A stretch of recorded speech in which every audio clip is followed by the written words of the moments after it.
नमस्कार दोस्तों, मैं अतुल हूँ। आज शनिवार है और हर शनिवार की तरह इस बार भी आपको कहानी सुनाने का वादा है। और आज फिर अपने पिटारे में आपके लिए कहानी लेकर मौजूद हूँ आप सबके सामने। आज धनतेरस है। 5 दिवसीय दिवाली पर्व की शुरुआत हो चुकी है और आज भगवान धन्वंतरी आपके लिए ढेर सारा आशीर्वाद लेकर आए हैं। और आप सभी को मेरी तरफ से भी भगवान धन्वंतरी के इस उत्सव की ढेर सारी शुभकामनाएं, धनतेरस की ढेर सारी शुभकामनाएं। आप सभी के पास धन, वैभव, सुख, समृद्धि, इसी की कामना करता हूँ। धन अर्जन, समृद्धि अर्जन, सुख, वैभव सभी का हक है, अधिकार है। उससे किसी को कोई वंचित नहीं कर सकता और ये होना ही चाहिए। आपका हक है कि आप अच्छे से रहें, आप सुखी रहें, आप वैभवशाली रहें। इसके लिए आप सदैव प्रयासरत रहें, मेहनत करते रहें। यही उद्देश्य होना ही चाहिए।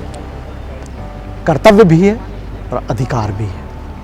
और 2 दिन बाद दिवाली है, तो आज दिवाली से जुड़ी हुई कथा सुना रहा हूँ। दिवाली यानी लक्ष्मी की कृपा, उनके संयोजन से, उनके आशीर्वाद से ही सारे कार्य फलीभूत होते हैं, संपन्न होते हैं। सारा जीवन लक्ष्मी के आशीर्वाद पर ही निर्भर है। पूरी उपासना सभी चीज़ों के लिए हम लक्ष्मी की करते हैं, क्योंकि उनका वास रहे, उनसे जुड़ी चीज़ें चलती रहें। आज की कहानी को भी मैंने उन्हीं से जोड़ा है और आज की कहानी को मैंने नाम दिया है मंथन से ही लक्ष्मी और मंथन से ही विष। हमारे भारतीय परंपरा में ऐसे तो जनवरी, फरवरी, मार्च, अप्रैल, मई, जून, जुलाई, अगस्त, सितंबर, अक्टूबर, नवंबर, दिसंबर, ये 12 महीने हैं। लेकिन भारतीय परंपरा में भी 12 महीने हैं, लेकिन उनके नाम थोड़े से अलग हैं हमारे भारतीय कैलेंडर में। और उसकी शुरुआत होती है चैत्र से। चैत्र, वैशाख, ज्येष्ठ, आषाढ़, सावन, भादो, कुंवार, कार्तिक, अघन, पौष, माघ, फाल्गुन। हम इस समय कार्तिक में खड़े हुए हैं और कार्तिक में ही दिवाली आती है। हर महीने का अपना एक विशेष महत्व है, हर महीने का अपना एक विशेष त्यौहार है, हर महीने की एक परंपरा है। यही परंपरा ही भारतीय संस्कृति को ज्वाजल्यमान किए हुए है, जलाए हुए है, सर्वोत्कृष्ट बनाए हुए है। गुलाबी ठंड पड़ना शुरू हो गई है और इस महीने की बात करूं तो ये महीना इसलिए खास है, कार्तिक माह, क्योंकि कार्तिक माह के कृष्ण पक्ष की अमावस्या को ही महालक्ष्मी का उद्भव हुआ था और इसीलिए हम उनकी पूजा अर्चना करते हैं हर साल। और ऐसा माना जाता है कि हर साल अमावस्या को मंथन से लक्ष्मी का उद्भव होता है हमेशा। और लक्ष्मी की कथा सुना रहा हूँ तो लक्ष्मी कैसे उनका प्रादुर्भाव हुआ, कैसे वो निकली, इसकी कथा तो है ही। साथ में ये भी है कि जब आप कुछ मथते हैं, कुछ भी मथिए, दही मथिए, घी मथिए, कुछ भी मथिए, तो उसमें से कई उत्पाद निकलते हैं, कई प्रोडक्ट्स निकलते हैं। वो अच्छे नहीं भी होते हैं, कुछ अच्छे होते हैं, कुछ अच्छे नहीं भी होते हैं। सबको अपनाना है, यही मूल मंत्र है। तो जब मंथन हुआ तो विष भी निकला, लक्ष्मी भी निकली और कई सारी चीज़ें निकली। जब हम मन को मथते हैं तो भी ऐसा ही होता है। बहुत सारे उत्पाद, उपोत्पाद, बाड प्रोडक्ट्स निकलते हैं। लेकिन ये हमारा धर्म है कि आप कुछ भी वेस्ट ना करें, सबको अपनाते जाएं। और इसी पर ही है आज की कहानी। अब होता यूं है कि ऋषि दुर्वासा के शाप से जितने भी देवगण थे वो सभी वैभवहीन हो गए। ना ऐश्वर्य बचा, ना धन बचा, ना कुछ बचा। सब परेशान तो सभी विष्णु के पास गए और सभी ने कहा कि प्रभु इसका हल कैसे निकलेगा, ये कुछ बचा ही नहीं हमारे पास, सब लुट पिट गए हैं, विष्णु विष्णु हैं। तो विष्णु ने एक बहुत ज़बरदस्त सुझाव दिया कि आप लोग असुरों के साथ मिलकर समुद्र मंथन कीजिए, समुद्र को मथेंगे तो कुछ निकलेगा आपके लिए और उससे आप बहुत सारी चीज़ें हासिल कर लेंगे, अमृत भी निकलेगा उसके पान से, अमर हो जाइएगा। सबको बहुत अच्छा लगा, असुरों की पास गए, असुर भी राजी हो गए, क्या ही बात है, अमृत निकलेगा और इस अमृत को पाकर सब कुछ ज़बरदस्त हो जाने वाला है, अमर हो जाने वाले हैं। अमरता कौन नहीं चाहता, मरीचिकाएं ही तो पसंद आती हैं, वास्तविक जीवन तो किसी को पसंद आता ही नहीं। तो तब भी ऐसा ही था, ठीक है साहब। तो अब लेकिन समुद्र मथा किससे जाएगा, तो वासुकी नाग, उनकी रस्सी बनाई गई, मंदराचल पर्वत की मथनी बनाई गई। अब सबको रखेंगे कैसे, पर्वत को किस पे रख के मथेंगे, ठीक बात है। तो विष्णु ने कहा कि एक बड़ा कछुआ होगा और उस पर ये पर्वत रखा जाएगा और वो कछुआ मैं ही रहूँगा। विष्णु के जो 10 अवतार माने गए हैं, दशावतार, उसमें कछुआ भी है। विष्णु के 10 अवतार हैं, मत्स्य, वराह, कूर्म, वामन, नरसिंह, परशुराम, राम, कृष्ण, बुद्ध, कल्कि अवतार अभी होने हैं। तो इन 10 अवतारों में से कच्छप अवतार विष्णु लेते हैं, उनकी पीठ पर मंदराचल पर्वत रखाता है। एक तरफ देवता खींच रहे हैं वासुकी को, मंदराचल बीच में है, और एक तरफ असुर है, मंथन चल रहा है। मंथन में से 14 चीजें निकली, 14 रत्न निकले, और वो जो 14 रत्न हैं वो अपने आप में जीवन प्रबंधन सिखाते हैं कि कौन सी चीज आती है तो वो क्या लेकर आती है और उसकी विशेषता क्या है, वो अपने आप में क्या समेटे हुए है, ये सबसे महत्वपूर्ण है। समुद्र मंथन, मथने से चीजें और मथने से उत्पाद और उनका जीवन में महत्व, यही है मंथन। मंथन में सबसे पहले निकलता है विष, जहर। जब वो निकला तो मान्यताएं हैं कि पूरा ब्रह्मांड जलने लगा, बहुत खतरनाक विष था, सब भागने लगे, देवता असुर सब भागने लगे, और इस विष का नाम बताया गया है कालकूट।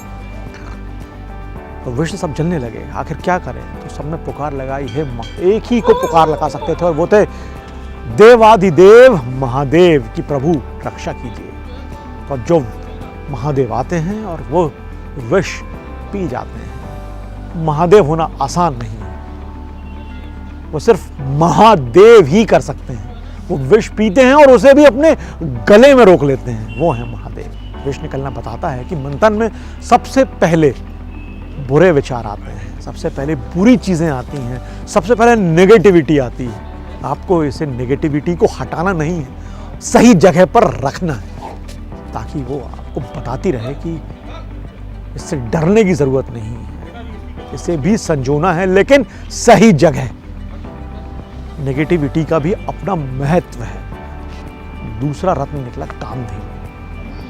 कामधेनु निकलती हैं, कामधेनु दिव्य सामग्रियों को देने वाली थी। इसे ऋषियों ने रख लिया कि ये तो हमारे काम की चीज़ है, इसे हमसे बेहतर इसका इस्तेमाल कोई नहीं कर पाएगा। तो ये बताता है कि बुरा निकलने के बाद फिर से कुछ अच्छा निकलता है, इसका इंतज़ार करना चाहिए, और ये आपके जीवन में बेहतर लेकर आता है, आपको अच्छी चीज़ों की ओर उन्मुख करता है, आपका जीवन पवित्र करता है। ठीक है, 2 चीज़ें निकल गई। तीसरा रत्न निकला उच्चैश्रवा नाम का घोड़ा। उच्चैश्रवा, उच्चैश्रवा की खासियत ये थी कि ये मन की गति से चलता था। मन की गति कही गई है कि कोई आंक नहीं सकता। मैं यहाँ खड़ा हूँ, आपको कहानी सुना रहा हूँ, और यदि मैं चाहूँ तो मैं वॉशिंगटन में खड़ा हो सकता हूँ, मैं आपसे कह रहा हूँ, और मैं वॉशिंगटन डीसी में राष्ट्रपति भवन के सामने खड़ा हूँ, व्हाइट हाउस के सामने खड़ा हूँ, कहानी सुना रहा हूँ। ये है मन की गति। आंक नहीं सकते आप। तो ये घोड़ा, उच्चैःश्रवा घोड़ा, असुरों के राजा बलि ने रख लिया, बलशाली थे, उन्होंने रख लिया। ये बताता है, इससे ये पता लगता है कि मन की गति पर नियंत्रण रखना बहुत जरूरी होता है। जब आप मन पर नियंत्रण रख पाते हैं तो ही आप पॉजिटिविटी की ओर, सही चीज़ों की ओर अग्रसर उन्मुख हो पाते हैं, अच्छी चीज़ें आप अडॉप्ट कर पाते हैं। आपका मन भटकता रहेगा तो आप कुछ कर नहीं पाएंगे। मन होना ज़रूरी है, लेकिन चंचल मन होना ज़रूरी नहीं है। इच्छाएं होना ज़रूरी है, लेकिन अबाध इच्छाएं होना ज़रूरी नहीं है। अबाध पर बाधा होनी ज़रूरी है, इसलिए वो असुरों ने रखा। चौथे नंबर पर कौन निकले? चौथे नंबर पर रत्न निकला ऐरावत। ऐरावत शुद्ध बुद्धि का प्रतीक माना जाता है, और ऐरावत निकले तो ऐरावत को इंद्र ने रख लिया। बुद्धि का मामला है तो श्वेत ऐरावत, सफेद हाथी। जैसे जैसे आप मथते जाएंगे तो आपकी बुद्धि भी परिष्कृत होती जाएगी। ऐरावत का निकलना यह बताता है। बस धैर्य धारण करे रहिए और आपके सामने बेहतर और बेहतर चीज़ें और बेहतर रत्न आपके सामने आते जाएंगे। पांचवा रत्न निकला कौस्तुभ मणि। कौस्तुभ मणि को विष्णु ने अपने हृदय में धारण कर लिया, और कौस्तुभ मणि बताती है कि जब मन शुद्ध हो जाए, कर्म पवित्र हो जाए, तो फिर भक्ति जागृत होती है। और भक्ति से बड़ा कुछ नहीं माना गया है। कर्म योग, ज्ञान योग, कर्म योग, ज्ञान योग और भक्ति योग, ये 3 योग माने गए। उनमें सबसे प्रमुख भक्ति माना गया है। भक्ति से बड़ा कुछ होता ही नहीं। ईश्वर में यदि आप लगन लगा लें तो फिर वैतरणी पार है। और ये मणि का विष्णु के हृदय में धारण करना इसी बात का प्रतीक है कि आप बेहतर होते जाइए, आप मथते जाइए, आप अपने मन वचन कर्म को उन्मुख करते जाइए भक्ति की ओर, तो आपके सारे काम सिद्ध होते चले जाएंगे। कौस्तुभ मणि यही संदेश देती है। छठवां रत्न निकला कल्पवृक्ष। कल्पवृक्ष को माना जाता है कि इससे सभी इच्छाओं की पूर्ति हो जाती है। ये सभी इच्छाओं की पूर्ति करने वाला है। बहुत ही अच्छा है। तो इसको तो देवताओं ने ले लिया और स्वर्ग में स्थापित कर दिया। और इसकी भी वजह है कि जब भी आप मंथन करते हैं, जब भी आप भक्ति करते हैं, जब भी आप कर्म करते हैं, तो आपको इच्छाओं को हमेशा किनारे करना चाहिए, उन्हें साइड लाइन करना चाहिए। इच्छाओं पर आप नियंत्रण नहीं रखेंगे तो जो कुछ करना चाहते हैं वो कर नहीं पाएंगे, लक्ष्य सिद्धि हो नहीं पाएगी। तो आप इच्छाओं को भक्ति में दूर रखें। इसलिए देवताओं ने इसे स्वर्ग में स्थापित कर दिया, अपने से दूर कर दिया। जहां वो रहते थे वो ठीक है, लेकिन फिलहाल तो वो नीचे थे। तो उन्होंने कल्पवृक्ष को समुद्र में, स्वर्ग में स्थान दे दिया। हर चीज का अपना एक महत्व है। सातवां रत्न निकला रंभा, अप्सरा रंभा। रंभा बहुत सुंदर थी। रंभा को भी देवताओं ने ही ग्रहण कर लिया। रंभा ये बताती हैं कि जब भी आप किसी लक्ष्य सिद्धि की ओर बढ़ते हैं तो कामनाएं, लालच, सुंदरता, मोह, ये भी आपका रास्ता रोकते ही हैं। आपको बहुत सारी चीज़ें भटकाने के लिए आती हैं, लेकिन आपको रुकना नहीं है, आपको बढ़ते रहना है। हाँ, हो सकता है कि आपको कभी लगे कि इन्हें अपनाना अपरिहार्य है, अपनाना ही पड़ेगा, लेकिन उसमें संलिप्त नहीं हुई है। कृष्ण कहते हैं कि निर्लिप्त रहते हुए संलिप्त, ये बहुत बड़ा दर्शन है, ये बहुत बड़ा सिद्धांत है कि किसी चीज में निर्लिप्त रहते हुए संलिप्त कैसे हों। लेकिन यही है, उसमें मन नहीं लगाना, उसमें अपने आप को डुबाना नहीं है। ये सिखाती है रंभा।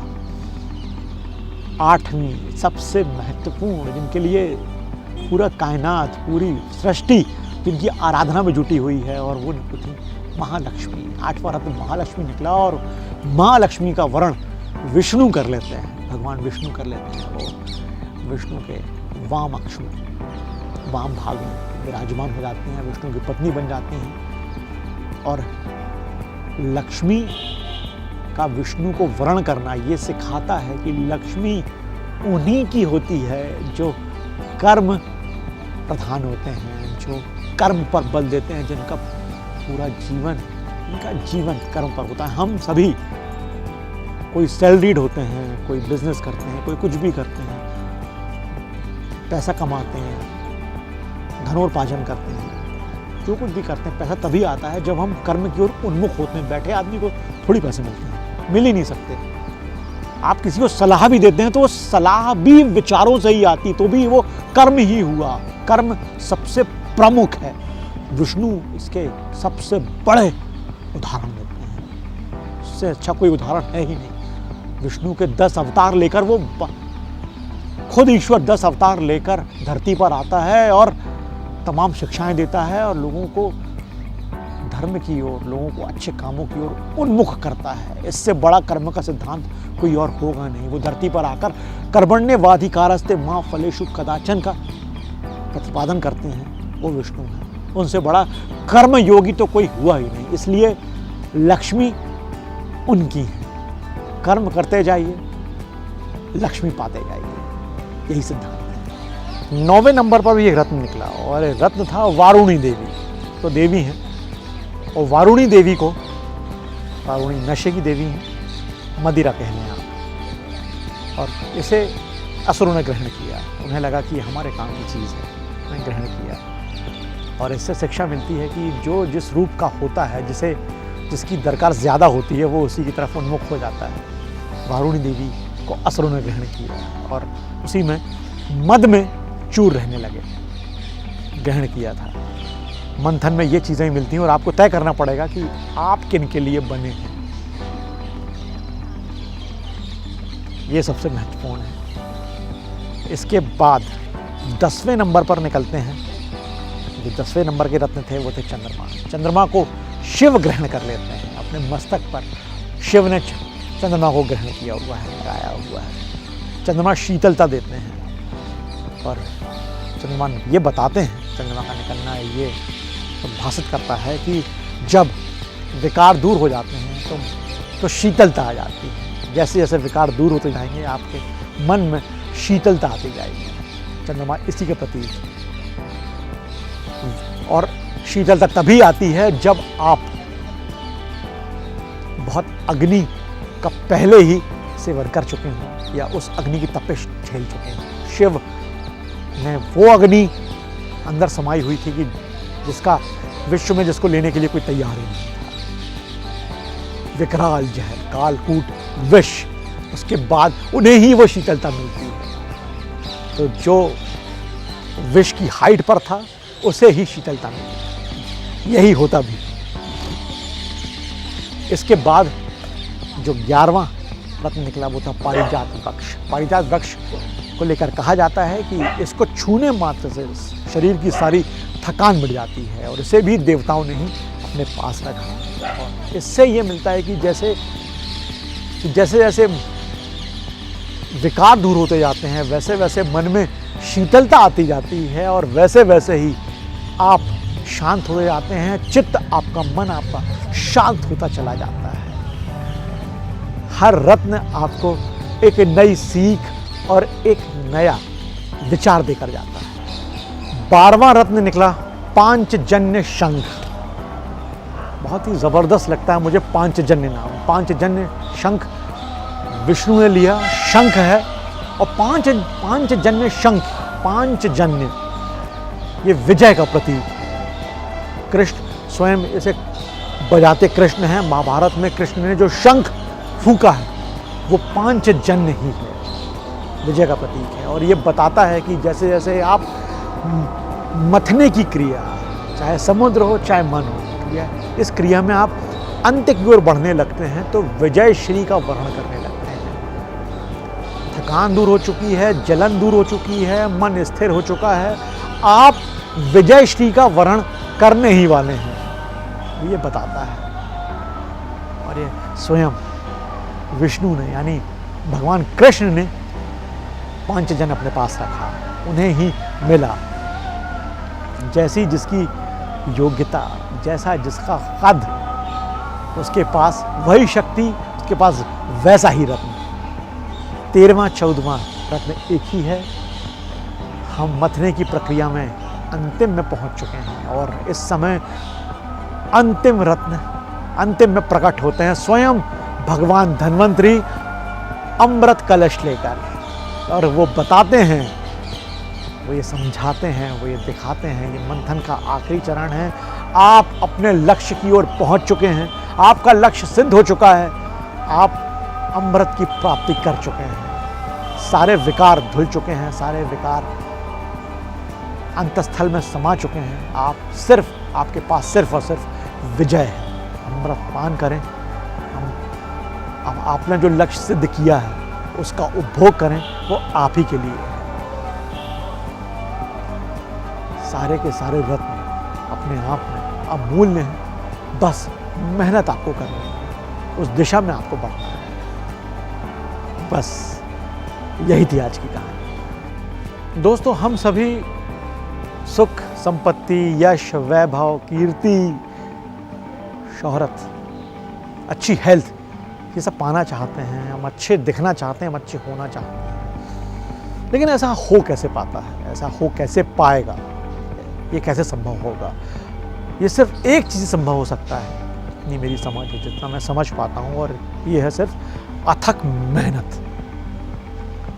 अथक मेहनत। आप हो सकता है कि अथक मेहनत से बहुत सारे पैसे ना कमा पाएँ, बहुत सारा धन ना कमा पाएँ, बहुत सारी संपत्ति ना कमा पाएँ, लेकिन आप उस अथक मेहनत से अथक संतोष जरूर पा सकते हैं, और उससे बड़ा कुछ होता नहीं।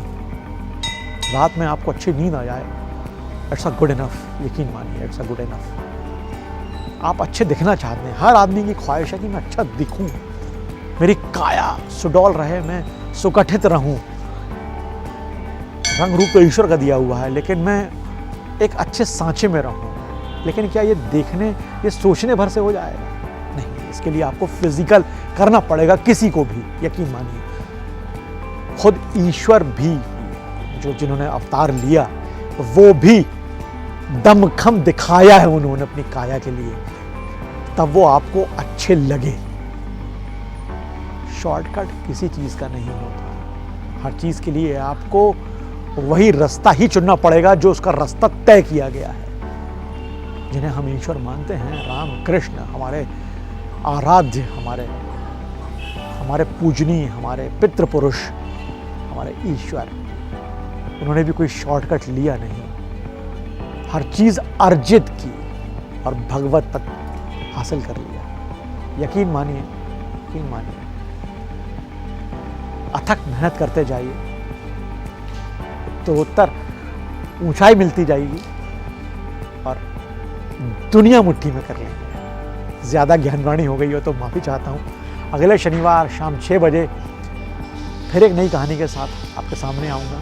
तब तक स्वस्थ रहिए, खुश रहिए, उनके साथ रहिए, और सुनते रहिए मुझे, यानी अतुल को। हमारी कहानी अच्छी लगती हो तो हमारा YouTube चैनल भी सब्सक्राइब कीजिएगा और अपनों से भी करवाइएगा। और अब दिवाली की एडवांस में ढेर सारी अनंत कोटिशः शुभकामनाएं। ज़बरदस्त ऊर्जा से दिवाली मनाइए, लेकिन हाँ, पर्यावरण का ध्यान ज़रूर रखिए। ये पर्यावरण ही हमें पालता है, पोसता है, हमारा ध्यान रखता है, हमें सहेजे रखता है, हमें गोद में बिठाए रखता है। हम इसकी ज़रा सी परवाह करेंगे, ये हमारी ढेर सारी परवाह करेगा। आप सभी को हैप्पी दिवाली। जय हिंद।